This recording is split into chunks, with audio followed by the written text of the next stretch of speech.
കവിഞ്ഞൊഴുകുന്ന അനുഗ്രഹത്തിലേക്ക് നിങ്ങൾക്കേവർക്കും സ്വാഗതം. ഇന്നലെ കർത്താവിന്റെ ദാസൻ തോമസ് ഊട്ടി ബ്രദർ ഉപ്പുതറയിൽ ആ TV വേഴ്സ് മീറ്റിങ്ങിൽ പ്രസംഗിച്ച ദൈവത്തിൻ്റെ കൃപയെക്കുറിച്ചുള്ള നല്ലൊരു മെസ്സേജ് നമ്മൾ ഇന്നലെ കേട്ടു. ആ മെസ്സേജിൻ്റെ തുടർന്നുള്ളതായ ഭാഗങ്ങൾ ഇന്ന് നമ്മൾ വീണ്ടും കേൾക്കുകയാണ്. പ്രിയപ്പെട്ടവരെ,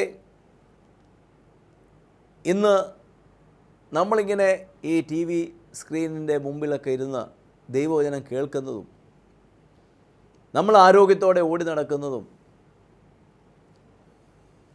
പല വിഷയങ്ങളുടെയും മുമ്പിൽ പതറിപ്പോകാതെ, പല പ്രശ്നങ്ങളുടെയും മുമ്പിൽ തളർന്നു പോകാതെ ഒരു വലിയ പ്രത്യാശയോടെ പ്രതീക്ഷയോടെ നമ്മളിന്ന് നിൽക്കുന്നതിൻ്റെ കാരണം ദൈവത്തിൻ്റെ കൃപയാണ്.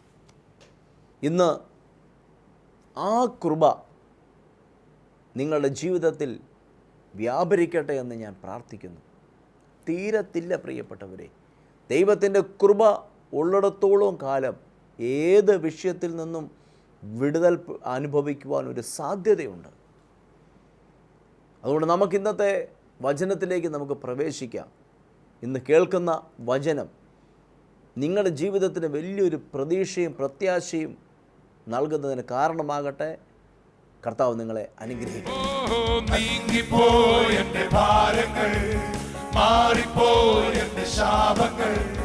സൗഖ്യമായ രോഗങ്ങൾ യേശുവിൻ നാമത്തിൽ നീങ്ങിപ്പോയി എന്റെ ഭാരങ്ങൾ, മാറിപ്പോയി എന്റെ ശാപങ്ങൾ, സൗഖ്യമായ രോഗങ്ങൾ യേശുവിൻ നാമത്തിൽ. കരമടിച്ച് കണ്ണ് തുറന്ന് ഹല്ലേലൂയ ഞാൻ പാടിടും, യേശുവിനെ ആരാധിക്കൂ, ഹല്ലേലൂയ ഞാൻ വാഴ്ത്തിടും സർവശക്തനായവനെ. നമ്മുടെ തെറ്റുകളെ മുതലെടുത്തോണ്ടാ പിശാച് നമ്മുടെ നേരെ വിരൽ ചൂണ്ടിയത്, അല്ലേ? ആണോ അല്ലയോ? കൂടാതെ നിയമം നമ്മുടെ നേരെ വിരൽ ചൂണ്ടി, ന്യായപ്രമാണം, നീ തെറ്റുകാരനാ, നിനക്ക് ശിക്ഷയുണ്ട്. പിശാചിൻ നമ്മുടെ നേരെ വിരൽ ചൂണ്ടി. എന്നാൽ യേശു എന്ത് ചെയ്തെന്നറിയാമോ? പിശാചിന്റെ മുമ്പിലും നമ്മുടെ തല അങ്ങ് ഉയർത്തി മഹാപാപികളായ വ്യക്തികളോട് പറഞ്ഞു, വിശ്വസിക്കുന്ന നിങ്ങളാൽ ഈ അടയാളം നടക്കും.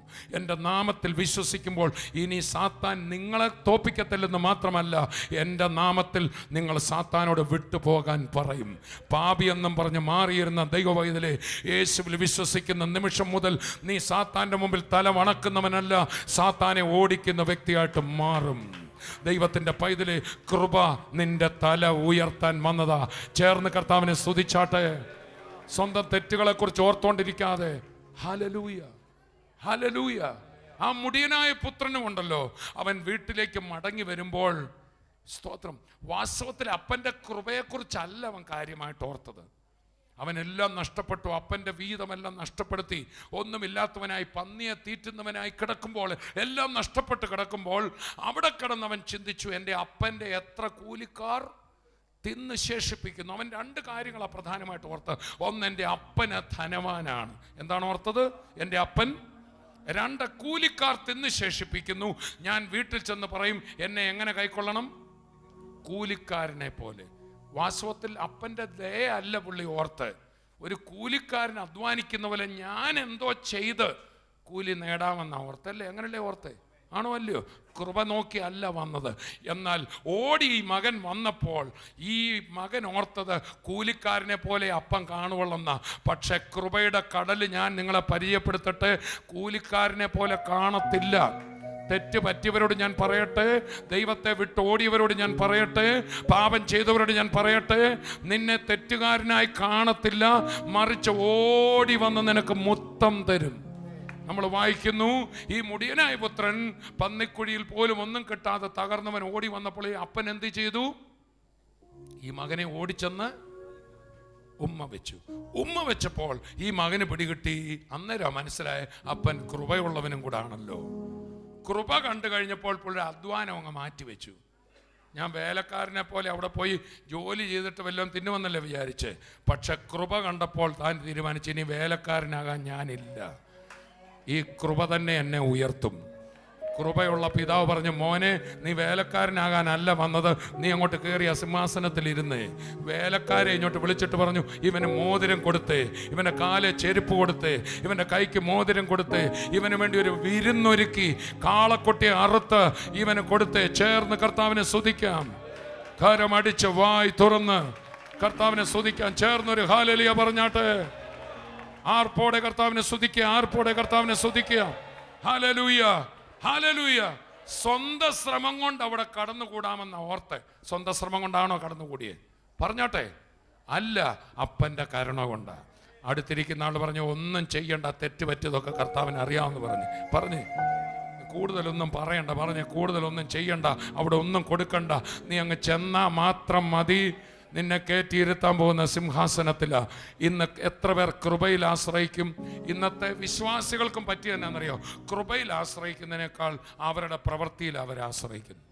പ്രാർത്ഥന ഒരു കർമ്മമാക്കിക്കൊണ്ടിരിക്കുക. ഞാൻ ഇത്ര വർഷം പ്രാർത്ഥിച്ചു, ഇത്ര ദിവസം പ്രാർത്ഥിച്ചു.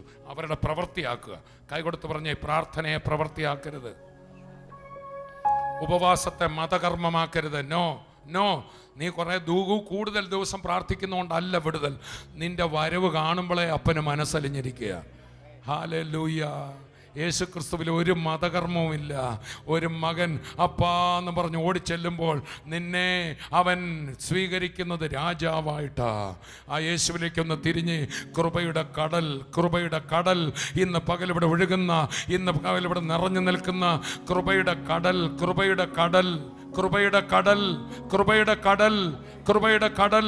ഒരു പാപിയെ രൂപാന്തരപ്പെടുത്തുന്നതും കൃപയാണ്. ഒരു വിശ്വാസിക്ക് തെറ്റുപറ്റിയാൽ അവനെ രൂപാന്തരപ്പെടുത്തുന്നതും കൃപയാണ്. ചേർന്ന് കർത്താവിനെ സ്തുതിക്കാം. അതുകൊണ്ടാണ് തീത്തോസ് 2:11 പറയുന്നു, രക്ഷാകരമായ ദൈവകൃപ ഉദിച്ചു. അവർക്ക് പറഞ്ഞ രക്ഷിക്കുന്ന കൃപ.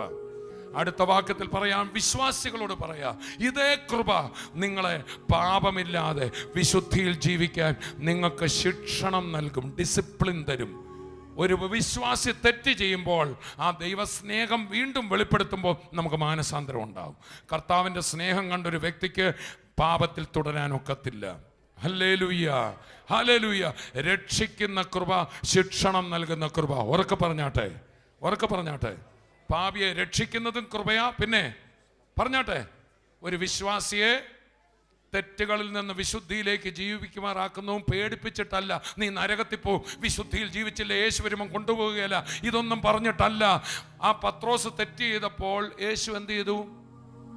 നീ സ്വർഗത്തിൽ പോകലെന്ന് പറഞ്ഞു. പിന്നെ അവനെ സ്നേഹത്തോടെ ഒന്ന് നോക്കി. ആ നോട്ടം കണ്ടപ്പോൾ ചങ്കു പൊട്ടി, അവൻ മാനസാന്തരപ്പെട്ടു. അതാണ് ബാലശിക്ഷ.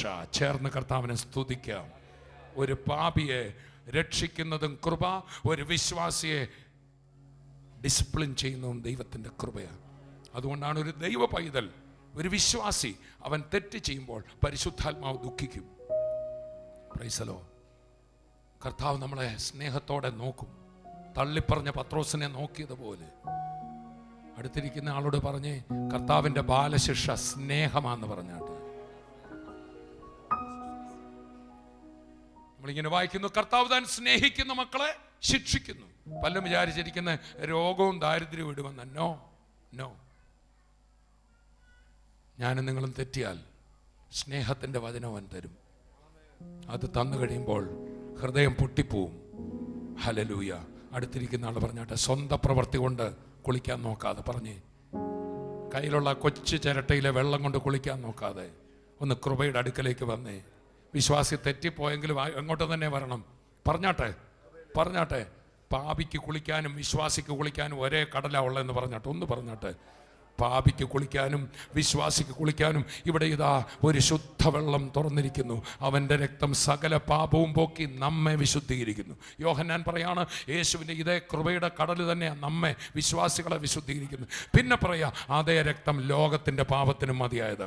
അടുത്തിരിക്കുന്ന ആൾ പറഞ്ഞാട്ടെ, പാപിക്കും ദൈവമക്കൾക്കും കുളിക്കുവാൻ ഒരേ വെള്ളം, അതാണ് കൃപയുടെ കടൽ. ഓടിവാ ആ കൃപയുടെ നദി അരികിലേക്ക്. ഓടിവാ, സ്വന്തം ശ്രമങ്ങളിൽ നിന്ന് മാറിക്കേ. എൻ്റെ യേശുവെ പറ്റിപ്പോയെന്നൊന്ന് പറഞ്ഞ് അവൻ നിന്നെ കഴുകി ശുദ്ധീകരിക്കും. അവൻ നിന്നെ കഴുകി ശുദ്ധീകരിക്കും. ഇനി സാത്താന് നിന്നെ വിരൽ ചൂണ്ടാൻ ഒക്കത്തില്ല. പാരമ്പര്യത്തിന് നിന്നെ പിടിക്കാൻ ഒക്കത്തില്ല. ന്യായപ്രമാണത്തിന് നിന്നെ പിടിക്കാൻ ഒക്കത്തില്ല. മോശയ്ക്ക് നിന്നെ തകർക്കാൻ ഒക്കത്തില്ല. വാഴ്ചകളും അധികാരികളുമായ സാത്താന് നിന്നെ ഒന്നും ചെയ്യാൻ ഒക്കത്തില്ല. നിന്റെ മേൽ വിരൽ ചൂണ്ടി അവൻ്റെ ആയുധവർഗം അവൻ വെപ്പിച്ചു. ദൈവത്തിൻ്റെ പൈതലെ, കൃപ നിന്നെ ഉയർത്തിയിരിക്കുക. കൃപ നിന്നെ ഉയർത്തിയിരിക്കുക. കൃപയിലെ ഒന്ന് കർത്താവിനോടൊന്ന് നോക്കിക്കേ. ആ സ്നേഹത്തെ ഒന്ന് നോക്കി. എൻ്റെ യേശുവേ തൻ നന്ദി കർത്താവേ എന്നൊന്ന് പറഞ്ഞ് വിളിച്ചു പറഞ്ഞ്, യേശുവേ നന്ദി കർത്താവേ, കൃപയ്ക്കായി നന്ദി, കൃപയ്ക്കായി നന്ദി. ഇത് പറയുന്ന ദൈവമക്കൾ ഒന്ന് കരമടിച്ച് വായി തുറന്ന് കർത്താവിനെ സ്തുതിച്ചാട്ടെ.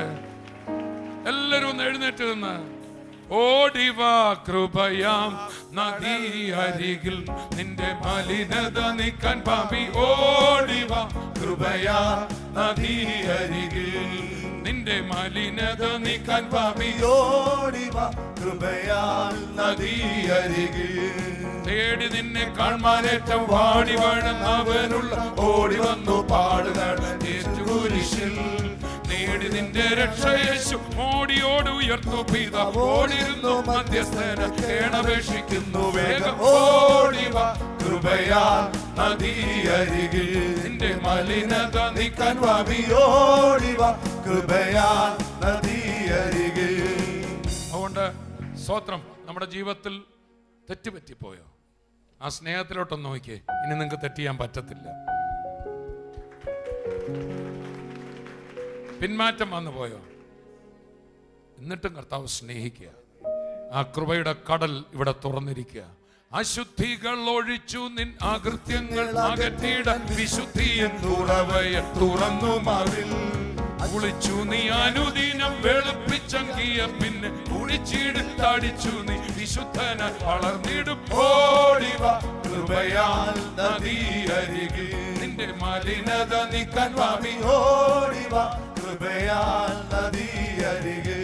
ഓ തേടി നിന്നെ കാണാനേറ്റം വാടിവാട് അവനുള്ള ഓടി വന്നു പാടുകൾ കുരിശിൽ നേടി നിന്റെ രക്ഷ യേശു. ഓടിയോട് ഉയർത്തു പീത, ഓടിരുന്നു മധ്യസ്ഥന കേണപേക്ഷിക്കുന്നു വേഗം. ഓടിവാ, കൃപയാൽ നദി അരികിൽ. ഒറ്റ കാര്യം പറയാനാ ഞാനിവിടെ വന്നു. ഇപ്പോഴും യേശുവിൻ്റെ സ്നേഹം ഒരു കടൽ പോലെ നിനക്ക് വേണ്ടിയുണ്ട്. സംശയിക്കാതെ ആ സ്നേഹത്തെ നോക്കിയാൽ നിനക്കിനി പാപം ചെയ്യാൻ ഒക്കത്തില്ല. എല്ലാ കരങ്ങളും ആ കർത്താവിൻ്റെ സന്നിധിയിൽ ഉയർത്തി. എത്ര പേര് വിശ്വസിക്കുന്നുണ്ട് ഈ കർത്താവ് എന്നെ അത്രമേൽ സ്നേഹിക്കുന്നെന്ന് വിശ്വസിക്കുന്ന എത്ര പേര് ഇവിടെ ഉണ്ട്? ആ സ്നേഹം ഇന്നിവിടെ ഇറങ്ങി വരിക. കൃപ ഇവിടെ നിന്ന് ഇറങ്ങി വരിക. ആ കൃപ കൊണ്ട് തന്നെ അവൻ നമ്മെ കഴുകാൻ പോവുക. ആ കൃപ കൊണ്ട് അവൻ നമ്മെ കഴുകാൻ പോവുക. നിനക്ക് തെറ്റുപറ്റി എനിക്കറിയാം ദൈവവേദനേ, നിന്റെ കാലിടറിയെന്ന് എനിക്കറിയാം. എങ്കിലും ഞാൻ നിന്നെ സ്നേഹിക്കുന്നു. എൻ്റെ ജീവൻ നിനക്ക് വേണ്ടി തന്നു. എൻ്റെ രക്തം നിനക്ക് വേണ്ടി കഴുകുവാൻ വന്നിരിക്കുക. ഇനി നീ പാപത്തിൽ തുടരരുത്. ഇനി നീ അശുദ്ധ മാർഗങ്ങളിൽ ഓടരുത്. ഇനി നീ മദ്യപാനത്തിൽ നശിക്കരുത്. ഇനി നീ വാശിയിലും വൈരാഗ്യത്തിലും പിണക്കത്തിലും തകർച്ചയിലും കുടുംബ പ്രശ്നങ്ങളിലും ഇരിക്കരുത്. എൻ്റെ സ്നേഹം ഞാൻ നിന്റെ മേൽ പകരുകയാ. എൻ്റെ സ്നേഹം ഞാൻ നിന്റെ മേൽ പകരുകയാ. എൻ്റെ സ്നേഹം ഞാൻ നിന്റെ മേൽ പകരുകയാ. എൻ്റെ കൃപ നിന്റെ മേൽ വരികയാ. എനിക്ക് നിന്നോട് സ്നേഹമുണ്ട്. നിന്റെ തെറ്റുകൾക്കപ്പുറം ഞാൻ നിന്നെ സ്നേഹിക്കുന്നു. നീ എന്നോട് ചെയ്തത്, പ്രിയപ്പെട്ടവരെ, നമ്മുടെ കർത്താവിനെ കുത്തിത്തുളയ്ക്കുമ്പോഴും അവരോടും കർത്താവിൻ്റെ കൃപ വ്യാപരിച്ചെങ്കിൽ, ഇവരോട് കരുണ തോന്നണമേ എന്ന് പറഞ്ഞെങ്കിൽ, ഓ നീ ഉപദ്രവിച്ചപ്പോഴും അവൻ നിന്നോട് കൃപ തോന്നിയിരിക്കുക. യേശുവിൻ്റെ കൃപ ഇന്ന് പകൽ ഇത് കേട്ടോണ്ടിരിക്കുന്ന ഓരോ മക്കളുടെ മേലും കടന്നു വരുന്നു. അവങ്കിലേക്ക് നോക്കിയാട്ടെ, അവങ്കിലേക്ക് നോക്കിയാട്ടെ. ആ നാമം വിളിച്ച യേശുവേ, എനിക്കിന്ന് കാണാം സാത്താൻ നിനക്കെതിരെ ചൂണ്ടിയ വിരലുകൾ ഇപ്പോൾ തന്നെ മടങ്ങിപ്പോകുന്നു. സാത്താൻ നീ തെറ്റുകാരനാന്ന് പറഞ്ഞപ്പോൾ യേശു നിന്നെ മാർവിൽ അണക്കിയ. നോ, ഇവന്റെ തെറ്റുകൾ ഞാൻ ഏറ്റെടുത്തിരിക്കുക. ഇവളുടെ പാപങ്ങൾ ഞാൻ ഏറ്റെടുത്തിരിക്കുക. യേശുവിന്റെ രക്തം സകല പാപവും പോക്കി നമ്മെ വിശുദ്ധീകരിക്കുന്നു. ആ നാമം വിളിച്ചാട്ടെ. നാമത്തെ വിളിച്ച വിശ്വാസത്തോടെ ആ നാമം വിളിക്കുമ്പോൾ ദുഷ്ടന്റെ കെട്ടുകൾ പൊട്ടും, ബന്ധനങ്ങൾ അഴിയും. പരിശുദ്ധാത്മ നിറവ് ഇപ്പോൾ തന്നെ ഇവിടെ ഉണ്ടാകുക. നിനക്ക് നല്ല വഴിയിൽ നടക്കാനുള്ള ശക്തിയില്ല. അവന്റെ കൃപ നിന്നെ കഴുകും. അവന്റെ ആത്മാവ് നിന്നെ കൈപിടിച്ച് നടത്തും. ഓ, എല്ലാവരും പ്രാർത്ഥിച്ചോ. കർത്താവേ, നിന്റെ ആത്മാവിനാൽ വഴിയിൽ നടക്കാൻ എന്നെ സഹായിക്കണമേ. ഇന്ന് പകൽ കർത്താവേ, ഈ ഓഡിറ്റോറിയത്തിൽ നിൽക്കുന്ന ഓരോ വ്യക്തികൾക്ക് വേണ്ടി ഞാൻ പ്രാർത്ഥിക്കുകയാണ്. ഇന്ന് കേട്ട വചനം, ആ ദൈവ കൃപ, യേശുക്രിസ്തുവിന്റെ സ്നേഹം ഓരോ മക്കളുടെ മേലും ഇപ്പോൾ ഇറങ്ങി വരട്ടെ. ഈ നിമിഷം തന്നെ നിന്റെ മക്കളെ നീ പരിശുദ്ധാത്മാവിൽ നിറയ്ക്കണമേ. സ്വർഗീയ അഗ്നി ഓരോ മക്കളുടെ മേലും വരട്ടെ. അഭിഷേകം ഇറങ്ങി വരട്ടെ. കർത്താവ് തൊടുന്നതിനായി സ്തോത്രം. എല്ലാവരും കരം അടിച്ച് കർത്താവിനെ സ്തുതിച്ചാട്ടെ.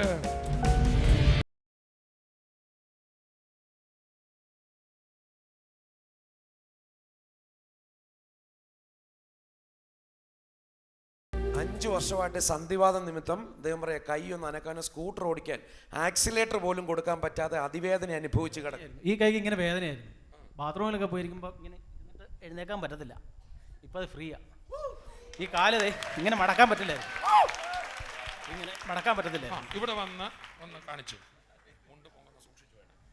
എൻ്റെ കാല് ഇങ്ങനെ മടക്കാൻ പറ്റത്തില്ലായിരുന്നു. കാല് പൊക്കുന്ന സൂക്ഷിച്ചു വേണം. ഇങ്ങനെ പൊക്കാൻ പറ്റില്ല. ഇവിടെ നീര് കാരണം ഇങ്ങനെ മടക്കത്തില്ല. ഇപ്പോൾ ഇത് ഫ്രീയാണ്. ഈ രണ്ട് കാലും ഇങ്ങനെ ഫ്രീ ആണ്. ദൈവത്തിൻ്റെ കരങ്ങൾ എന്നെ തൊട്ടത്. ദൈവത്തിൻ്റെ കരങ്ങൾ എന്നെ സ്പർശിച്ചു. ഞാൻ നെടുങ്കണ്ടത്തു നിന്ന് വരുന്ന ഒരാളാണ്. ഇവിടെ ഈ യോഗത്തിൽ പങ്കെടുക്കാൻ പറ്റിയ തന്നെ ദൈവത്തിൻ്റെ ഒരു അനുഗ്രഹമാണ്. എല്ലാ ദൈവവും നമ്മുടെ യേശു ഒന്നേ ഉള്ളൂ. ഏത് മതത്തെ വിശ്വസിച്ചാലും നമ്മുടെ യേശു ഒന്നേ ഉള്ളൂ. എനിക്ക് അനുഗ്രഹം കിട്ടി, ഉറപ്പാ. എൻ്റെ കൈ ഫ്രീ ആയി. എൻ്റെ കൈ ഫ്രീ ആയി. ബൈക്ക് ഓടിച്ചുകൊണ്ട് വരാൻ പറ്റത്തില്ലായിരുന്നു. ഇപ്പം ഞാനും എൻ്റെ കൂട്ടത്തിൽ ഒരാളും കൂടെ വന്നേ. സന്ധിവാദമായിരുന്നു. ഇപ്പം ഫ്രീയാ. ഇവിടെ നിന്ന് ഇങ്ങനെ എന്തോ കയറി ഇങ്ങനെ തലയ്ക്കത്ത് ഇങ്ങനെ ഒരു പെരുത്തട്ടാ ഇങ്ങനെ പെരുത്ത് പോവായിരുന്നു. അദ്ദേഹം പറഞ്ഞത് കാലേ കൂടെ ഒരു പെരുപ്പ് കയറിയിട്ട് തലവഴി എന്തോ വിട്ടുപോകുന്നൊരു അനുഭവം ഉണ്ടായി. യേശുവിന്റെ നാമം പറഞ്ഞോ പെരുപ്പടിക്കും. പോയി, എല്ലാം പോയി, ഉറപ്പായിട്ടും പോയി. ഫ്രീ ആയിപ്പോ. ബ്രദറിന്റെ കൂടെ വന്നയാളും സൗഖ്യം പ്രാപിച്ച് നിൽക്കുക. ആഹാ, എന്നാ കൂട്ടുകാരനോട് ഞാൻ വന്നേ. ആഹാ ആഹാ, സ്വത്രം. ഈ ഒരു സൈഡ് കംപ്ലീറ്റ് ഒരു പെരുപ്പും ഒരു വയ്യാഴിയായിരുന്നു, അസ്വസ്ഥമായിരുന്നു. ഇപ്പൊ പ്രാർത്ഥിച്ചു കഴിഞ്ഞപ്പോഴത്തേക്ക് നല്ലൊരു സൗഖ്യം കിട്ടി. ഈ സൈഡ് ഒരു പ്രശ്നമില്ല ഇപ്പോൾ. നെടുങ്കണ്ടത്ത് രണ്ടുപേരും തടിപ്പണിക്കാരാ. നെടുങ്കണ്ടത്ത് തടിപ്പണിക്കാരാ, രണ്ടൊരു കൂട്ടുകാരാ. കണ്ടാലും തടിയാ കേട്ടോ.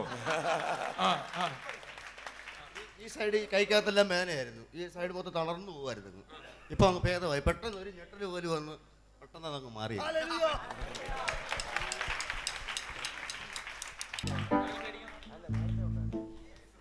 മടങ്ങത്തില്ല, തിരിയത്തില്ലായിരുന്നു.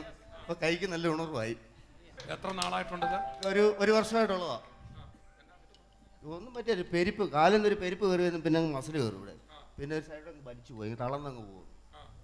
ഇപ്പൊ അതങ്ങ് മാറി, നല്ലപോലെ അങ്ങ് ഭേദമായി. ഇവിടെ നിന്ന് പ്രാർത്ഥിക്കുമ്പോൾ ഈ സൗഖ്യം ഉണ്ടാകുമെന്ന് പറഞ്ഞ് പ്രധാനം കൂട്ടിക്കൊണ്ട് വരുമായിരുന്നു. അദ്ദേഹത്തിന്റെ അമ്മയും ഈ സന്ധിവാദം നിമിത്തം മരിച്ചു പോയതാണ്. അതെ, സന്ധിവാദം തന്നെ എഴുന്നേക്കാൻ മേലെ തന്നെ അങ്ങനെ തന്നെ മരിച്ചു. സന്ധിവാദം ഇദ്ദേഹം പറയും, എനിക്ക് ആ ഭയമില്ല, ഞാൻ സൗഖ്യമാകുന്ന ഉറപ്പായിരുന്നു. എനിക്ക് സൗഖ്യമാകുന്നുള്ളത് ഉറപ്പായിരുന്നു. കർത്താവിനെ വിശ്വസിക്കുന്ന ആളാണ്. അതെ, ഉറപ്പായിട്ട് വിശ്വസിക്കുന്ന ആളാണ്. അതുകൊണ്ടാണ് ഞാൻ ഇവിടെ പങ്കെടുക്കാൻ വന്നത്. അതുകൊണ്ട് എനിക്ക് യാതൊരു പേടിയില്ല. ഇപ്പം പേടിയില്ലായിരുന്നു. അപ്പോൾ നമുക്ക് പ്രാർത്ഥിക്കാം. ഞാൻ പറഞ്ഞു, പ്രധാനോട് നമുക്ക് പോയി പ്രാർത്ഥിച്ച് എല്ലാം മാറി കിട്ടുമെന്ന് പറഞ്ഞു. ഇവിടെ ഒന്നും എൻ്റെ പുള്ളിക്കറിയാം, മുട്ടുവേദന കാരണം ഞാൻ നടക്കാതെ ഇതിങ്ങനെ വീർത്തിരിക്കുമായിരുന്നു. ഇപ്പോൾ ഇത് ഫ്രീയാ, കൈ ഫ്രീയാ. അങ്ങനെയായിരുന്നു. പുള്ളിക്ക് ഈ മുട്ട് മടങ്ങത്തില്ലായിരുന്നു, വാദം കയറി ഇരിക്കത്തില്ല. ഈ മുട്ടിനകത്തോട്ട് സൗണ്ട് ഉണ്ടായിരുന്നു ഇങ്ങനെ നടക്കുകയൊക്കെ ചെയ്യുമ്പോൾ. അത് മാറി. കഴിഞ്ഞ പ്രാവശ്യം ധ്യാനം കൂടിയപ്പോൾ തന്നെ മാറിയായിരുന്നു. ഇപ്പം ഫുൾ സൗഖ്യമായി. ഫ്രീയാ. നേരത്തെ ഇങ്ങനെ കാണിക്കാൻ പറ്റത്തില്ല. ഇങ്ങനെ വെക്കുമ്പോൾ തന്നെ വേദനയാണ്. ഇപ്പോൾ ഇത് ഫ്രീ. ഇത് നല്ല ബലം കൊടുത്താൽ പിടിച്ചത്, ഒരു കുഴപ്പമില്ല. ഫ്രീയാ. കരമടിച്ച് നമുക്ക് കർത്താവിനെ തോമസ് വരെ ഈ ബ്രദറിന് നടുവേദന കാര്യം വളരെ കഷ്ടപ്പെട്ടു. ഇന്നലെ രാത്രി ഉറങ്ങിയില്ലെന്നാണ് ബ്രദർ പറഞ്ഞു. എത്ര നാളായിട്ട് പ്രശ്നമുണ്ട്? നേരത്തെ മുതലേ ഉണ്ടായിരുന്നു. അല്പം നേരത്തെ മുതൽ പോയി കാഞ്ഞിരപ്പള്ളി പോയി വെയിറ്റ് പോയിട്ട് കിടക്കുമായിരുന്നു. ഇന്നലെ ഞാനിവിടെ വന്നു. ഇന്നലെ വന്നപ്പം ഇവിടെ പള്ളി സഭയിൽ തന്നെ വരുന്നതാണ്. ഇന്നലെ ഞങ്ങൾ ഇവിടെ വന്നപ്പോൾ തങ്കച്ചന്മാർ പ്രാർത്ഥിച്ച് വിട്ടുന്നതിലെ വിട്ടപ്പോൾ എനിക്ക് നടക്ക തീരെ സുഖമില്ലായിരുന്നു. ഒരു നടക്കാൻ വീട്ടിൽ ചെന്ന് അന്നേരം കുറവുണ്ടായിരുന്നു. കഴിഞ്ഞ് രാത്രിയായപ്പോൾ വീണ്ടും കൂടി കഴിഞ്ഞിട്ട് എനിക്ക് എഴുന്നേക്കത്തില്ല. അതുകൊണ്ട് ഇന്ന് രാവിലെ ഞാൻ വരണ്ടേ, അവിടെ വെളുപ്പിനെ വരണ്ടയാണ്. അതുകൊണ്ട് ഞാൻ കിടക്കുമായിരുന്നു. ഇവിടെ 10 മണിയായപ്പോഴാണ് വന്നത്. എനിക്ക് നടക്കാൻ വയ്യ കയറി വന്നത്. നടക്കാൻ തന്നെ ബുദ്ധിമുട്ടിയായി കയറി വന്നത്. ഇവിടെ ഇവിടെയായിരുന്നു വരെ നടക്കാൻ വയ്യ കയറുന്നത്. എന്നാൽ ഇപ്പം ബദർ വന്ന് തലേ തൊട്ടതല്ലാതെ ഞാൻ എന്നിട്ട് എന്തോ ഒരു ഭാരം പോകുന്ന പോലെ, അത് ഏതാണ്ട് ആവി പോലെ, എന്തോ ഒരു ആവി പോലെ പോകുന്ന പോലെ അങ്ങ് തോന്നി. ബദർ വന്ന് തലേ തൊട്ടതായിട്ട് മാത്രമേ എനിക്ക് ഓർക്കുന്നുള്ളൂ. അന്നാലും പെട്ടെന്ന് എന്തോ ഒരു ആവി പോകുന്ന ഞാൻ അവിടെ വീണതല്ല അറിയത്തില്ല. വീണു. ഇപ്പം ഒരു കുഴപ്പമില്ല, യാതൊരു കുഴപ്പമില്ല. അതിന്റെ അർത്ഥം അത് രോഗമല്ലായിരുന്നു, ഒരു ആവിയായിരുന്നു. ആവി എന്ന് പറഞ്ഞ ആത്മാവെന്നാ തമിഴിൽ കേട്ടോ. ഒരു പെയിൻ ആവിയായിരുന്നത്. ആ ആവി, അശുദ്ധാവി വിട്ട് പോയി. തോമസ് ഈ സിസ്റ്ററിന് സന്ധികൾക്കെല്ലാം വേദനയായിരുന്നു. ഉപ്പൂറ്റിക്ക് പ്രത്യേകിച്ച് കാല് നിലത്ത് ചവിട്ടാൻ തടസ്സമായിരുന്നു. സന്ധിവാതമായിരുന്നോ? സന്ധികൾക്കെല്ലാം വേദനയായിരുന്നു. ഇപ്പൊ വേദനയില്ല. പ്രാർത്ഥിച്ചപ്പോൾ എന്താ അനുഭവം ഉണ്ടായി? എന്തോ ഇങ്ങനെ ശരീരത്തോടെ കയറി വരുന്നത് പോലെ തോന്നി. എന്തോ ഒരു ശക്തി ശരീരത്തിൽ വരുന്ന അനുഭവിച്ചു. മകൾക്ക് വിടുതലായി. കരമടിച്ച് വായി തുറന്ന് കർത്താവിനെ സ്തുതിച്ചു. ഈ അമ്മച്ചി ഇപ്പോൾ അത്ഭുതകരമായിട്ട് സൗഖ്യമായത്. അമ്മച്ചി പറഞ്ഞത് വർഷങ്ങളായിട്ട് പെടലിക്ക് വേദനയായിരുന്നു. ഈ അമ്മച്ചി കാഞ്ഞിരപ്പള്ളിയിൽ ഹോസ്പിറ്റലിൽ കൊണ്ടുപോയി കാണിച്ചു. എക്സ്റേ എടുത്തപ്പോൾ അവർ പറഞ്ഞു അസ്ഥി തേയ്മാനമുണ്ട്, ഒരു ചെറിയ കനം കുറഞ്ഞുകൊണ്ടിരിക്കുകയെന്ന് പറഞ്ഞു. പക്ഷേ ഇവിടെ വന്നപ്പോൾ പ്രാർത്ഥിച്ചു, എന്തോ ഒരു അനുഭവം തോന്നി. കൈ ഇങ്ങനെ കോച്ച് വലിക്കുന്ന ഒരു ബുദ്ധിമുട്ടുണ്ടായിരുന്നു, വരുമ്പോഴും ഉണ്ടായിരുന്നു. പക്ഷേ കർത്താവ് പൂർണ്ണമായിട്ട് സൗഖ്യമാക്കി. ഇപ്പൊ പ്രാർത്ഥിച്ചപ്പോൾ എന്താ അനുഭവം ഉണ്ടായേ? ഇവിടെ നിന്നൊരു നൂല് വലിയുന്ന പോലെ ഒരു വേദന, ഊരി വിടുന്ന പോലെ ഒരു വേദന. എന്നിട്ട് ഈ മുട്ടിനെല്ലാം ഭയങ്കര വേദനയായിരുന്നു. ഞാൻ അന്നേരം അവിടെ തുള്ളിച്ചാടിയപ്പോൾ ആ മുട്ട ചാടി പ്രാർത്ഥിച്ചപ്പോൾ മുട്ടിന്റെ വേദന പോയി. മുട്ടിത്ര നീരുണ്ടായിരുന്നു. ഞാൻ വെച്ച് തുള്ളിച്ചാടുമ്പോൾ സാധാരണ മുട്ടിന് വേദന കൂടുതലല്ലേ ചെയ്യണം. ഇത് അതും പോയി. പെടലി ശരിയായോ? പെടലിക്ക് ചെറുതായ ഒരു മിന്നൽ പോലെ ഉള്ളൂ. മറ്റേ മാറി പെടലിയുടെ മാറി. കരമടിച്ച് നമുക്ക് കർത്താവിനെ സ്തുതിക്കാം. പ്രിയപ്പെട്ടവരെ, ദൈവത്തിൻ്റെ കൃപയുടെ പ്രത്യേകത ഇനി ഞാൻ നിങ്ങളോട് പറയേണ്ട ആവശ്യമില്ല. നമ്മൾ കണ്ടു ഇപ്പോൾ 2 സഹോദരന്മാരെ കർത്താവ് സൗഖ്യമാക്കി. ആ ആദ്യത്തെ സഹോദരൻ സന്ധിവേദനയാൽ വളരെയേറെ പ്രയാസപ്പെട്ട് കൈകാലുകൾ ചലിപ്പിക്കാൻ കഴിയാതെ വളരെ ബുദ്ധിമുട്ട് അനുഭവിച്ച ആ സഹോദരൻ പ്രാർത്ഥിക്കുന്ന സമയത്ത് തൻ്റെ ഒരു യോഗ്യതയും കർത്താവ് നോക്കിയില്ല. തന്നെ കർത്താവ് സൗഖ്യമാക്കി. തനിക്കിനിയും മുമ്പോട്ട് എങ്ങനെ പോകുമെന്നുള്ള ഭാരവും പ്രയാസവും തൻ്റെ ഉള്ളിൽ ഉണ്ടായിരുന്നിരിക്കാം. പക്ഷേ എൻ്റെ കർത്താവ് തനിക്കൊരു പുതിയ ജീവിതം, തനിക്കൊരു പുതിയ പ്രതീക്ഷ, തൻ്റെ ഭാവിയെക്കുറിച്ചുള്ള വീണ്ടും സ്വപ്നങ്ങൾ കാണുവാൻ, അതിനുവേണ്ടി മുമ്പോട്ട് ഓടുവാനുള്ള ആ സാഹചര്യം കർത്താവ് തനിക്ക് വേണ്ടി ഒരുക്കി കൊടുത്തു. അതാ ദൈവത്തിൻ്റെ കൃപ. ആ കൂടെ വന്ന ആ സഹോദരനെയും കർത്താവ് സൗഖ്യമാക്കി. അവരുടെ സന്തോഷം കണ്ടില്ലേ? സന്തോഷമെല്ലാം തീർന്നു എന്ന് തോന്നിയ സാഹചര്യത്തെ തൻ്റെ മുഖത്ത് വീണ്ടും ചിരി കർത്താവ് കൊടുത്തു. വീണ്ടും ദേശത്ത് തന്നെ നിൽക്കുവാൻ കർത്താവ് തന്നെ സഹായിച്ചു. അതൊക്കെയാണ് ദൈവത്തിൻ്റെ കൃപയുടെ പ്രത്യേകത. ഇന്ന് എന്നെ കേൾക്കുന്ന ആരെങ്കിലും ഇതുപോലെ പ്രതീക്ഷകളും പ്രത്യാശയെല്ലാം നഷ്ടപ്പെട്ട് എങ്ങനെയൊന്ന് മരിച്ചിരുന്നെങ്കിലും ആഗ്രഹിച്ച് എന്നെ കേൾക്കുന്നവരുണ്ട്. നിങ്ങളോട് ഞാൻ പറയാം, അതിൻ്റെ ആവശ്യമില്ല. നിങ്ങളെ വിടുവിക്കുവാൻ, നിങ്ങളെ അവസ്ഥകളെ മാറ്റുവാൻ കർത്താവിന് സാധിക്കും. ഇന്ന് ഇതേ കൃപ നിങ്ങളുടെ മേലും ഇപ്പോൾ തന്നെ വ്യാപരിക്കാൻ പോവുകയാണ്. നമുക്ക് പ്രാർത്ഥിക്കാം പ്രിയപ്പെട്ടവരെ. കർത്താവിനോട് പറ, കർത്താവെ എനിക്ക് കഴിയില്ല, എന്നെ സഹായിക്കണം, നിൻ്റെ കൃപയിൽ ഞാൻ ആശ്രയിക്കുന്നു എന്ന് പറയുമ്പോൾ തന്നെ ആ കൃപ നിങ്ങളുടെ മേൽ ഇറങ്ങി വരും. നിങ്ങളുടെ ശരീര അവയവങ്ങളിൽ ആ കൃപ വ്യാപരിക്കും. നിങ്ങളുടെ മനസ്സിൽ ആ കൃപ വ്യാപരിക്കും. നിങ്ങളുടെ വിഷയങ്ങളിൽ ആ കൃപ വ്യാപരിക്കും. അതിന് കർത്താവ് സഹായിക്കട്ടെ. നമുക്ക് പ്രാർത്ഥിക്കാം. കർത്താവെ, ഞങ്ങൾ വീണ്ടും പ്രാർത്ഥിക്കുന്നു. കർത്താവെ, അവിടുത്തെ കൃപയിൽ ഞങ്ങൾ പൂർണ്ണമായിട്ട് ആശ്രയിക്കുക. ഞങ്ങളുടെ ജീവിതത്തിൽ പല ബലഹീനതകളും കുറവുകളും പോരായ്മകളും ഒക്കെയുണ്ട്. മുൻപോട്ട് എങ്ങനെ പോകണമെന്ന് ഞങ്ങൾക്കറിയില്ല. മുമ്പോട്ടുള്ളതായ ഞങ്ങളുടെ ജീവിതത്തിൽ എന്ത് സംഭവിക്കുമെന്നൊന്നും ഞങ്ങൾക്കറിയില്ല. എന്നാൽ കർത്താവെ, അവിടുത്തെ കൃപയിൽ ഞങ്ങളെ പൊതിഞ്ഞ് സൂക്ഷിക്കണമേ. ഇന്ന് ഞങ്ങളെ കേൾക്കുന്ന പലരും പല പ്രയാസങ്ങളിൽ ആകെ നിരാശപ്പെട്ടിരിക്കുക, രോഗത്താൽ ആകെ ഭാരപ്പെട്ട് ശാരീരികമായി തകർന്നിരിക്കുന്ന ഓരോ പ്രിയപ്പെട്ടവർക്കും വേണ്ടി പ്രാർത്ഥിക്കുന്നു. കർത്താവെ, സൗഖ്യമാക്കണമേ, സൗഖ്യമാക്കണമേ.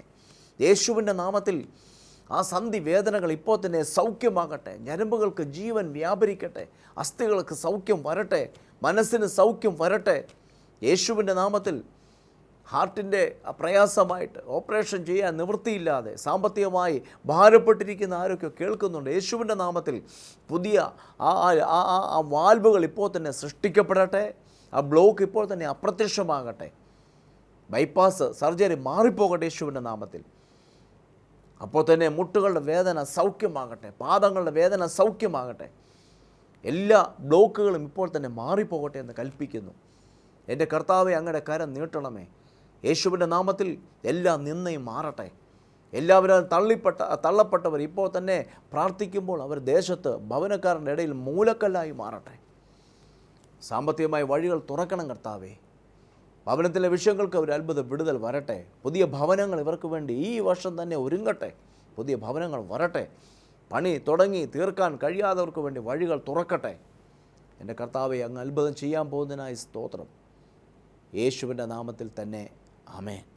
കർത്താവ് അനുഗ്രഹിക്കട്ടെ. അത്ഭുതം കർത്താവ് ചെയ്തിരിക്കുക. നാളെ നമുക്ക് വീണ്ടും കാണാം. അതുവരെ കർത്താവിൻ്റെ കൃപയിൽ നിങ്ങളെ സൂക്ഷിക്കട്ടെ. God bless you.